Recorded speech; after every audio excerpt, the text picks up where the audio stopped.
দাম কত? ও এটা এটা তো নতুন এসেছে, এটা রং এরি পুরো একদম নতুন মডেল। এটা খুব সুন্দর। এটার দাম তোমার 1,500 টাকা মতো। 1,000? সুন্দর, আমার খুব পছন্দ হয়েছে। আচ্ছা বলছি 800 টাকা দেবে? 800? ঠিক আছে,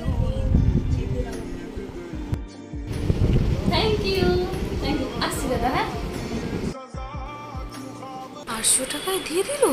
হে ভগবান, যদি 500 টাকা বলতাম 500